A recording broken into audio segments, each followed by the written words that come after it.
আসসালামু আলাইকুম। আশা করছি আপনারা অনেক অনেক বেশি ভালো আছেন। আজকে আপনাদের স্পেশাল একটি জায়গায় নিয়ে আসলাম। এটি হচ্ছে যশোর জেলার কেশবপুরের মাইকেল মধুসূদন দত্তর বাড়ি, সেই সাগরদাড়ি। আজকে আমরা আছি সেই সাগরদাড়ি। তো আপনারা সাগরদাড়ি কী কী আছে, মাইকেল মধুসূদন দত্তর বাড়ি আপনাদের আমরা ঘুরে ঘুরে দেখাবো। আসুন।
আজকে আমি দাঁড়িয়ে আছি যশোর জেলার কেশবপুর থানার সেই মাইকেল মধুসূদন দত্ত সেই কপোতাক্ষ নদের সাইডে।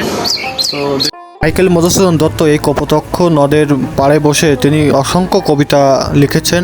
সেই কপোতাক্ষ নদীর পাড় থেকে আজকে দেখালাম। আর এখানে আসলে সুন্দর সুন্দর ক্যাফে পাবেন, তার ভিতরে শ্বশুরবাড়ি ক্যাফে, এটা বিখ্যাত। এখানে আপনারা সবাই আসবেন, অবশ্যই ভালো ভালো কিছু পাবেন আপনারা। আর এটি হচ্ছে মেলার প্রবেশ করতে হয় যে মাঠে মেলা বসে, সেই মাঠে। তো আস্তে আস্তে যাই আমরা, চলুন সামনের দিকে যাওয়া যাক। এই মাঠে, এই যে মাঠটা দেখতে পাচ্ছেন আপনারা সামনে, এটি আসলে মাইকেলের সেই অনুষ্ঠান হয় এখানে। অনেক বড় একটি মাঠ। আর এখানে হাজার হাজার পর্যটক আসে দিনে এই মঞ্চটি দেখতে বা এই মাঠটি দেখতে, মাইকেলের বাড়ি দেখতে। দর্শক মণ্ডলী, আজকে আমরা দেখাবো, আমরা যাচ্ছি মাইকেল মধুসূদন দত্তর যে মেলাটি বসে সেই মঞ্চ করা এখানে, এটি আপনাদের দেখাবো। তো আপনারা সঙ্গেই থাকুন। এটি হচ্ছে সেই মধু মঞ্চ। আপনারা এখানে সময় পেলে অবশ্যই ঘুরে যাবেন। যশোর জেলা কেশবপুর থানা, কেশবপুর থেকে দক্ষিণ পশ্চিমে 13 কিলোমিটার দূরে সাগরদাড়ি অবস্থিত। আপনারা সবাই আসবেন, মাইকেল মধুসূদন দত্তর বাড়ি দেখে যাবেন এবং অনেক কিছু এখানে জানতে পারবেন। এখানে দেখতে পাচ্ছি পর্যটকদের জন্য অসংখ্য দোকান রয়েছে। এখানে আসলে আপনারা ঝিনুকের বিভিন্ন জিনিস এখানে পাবেন, যেমন হার, একতারা, অনেক কিছুই পাবেন আপনারা। তো আমরা সবাই দেখছিলাম, বিভিন্ন জিনিস হাতে নিলাম, হাতে নিয়ে দেখছিলাম। তো সঙ্গে থাকুন আমাদের। আমি একটি নৌকা দেখতে পেলাম, এটি আপনার খুব নিখুঁতভাবে তৈরি করা। আর এখানে একতারা দেখতে পেলাম। তো আপনারা আসবেন এখানে, সবাই এসে ঘুরে দেখবেন এখানে। আশা করি আপনাদের অনেক ভালো লাগবে। আর ভিডিওটি শেষ পর্যন্ত দেখার জন্য আপনাকে অনেক ধন্যবাদ।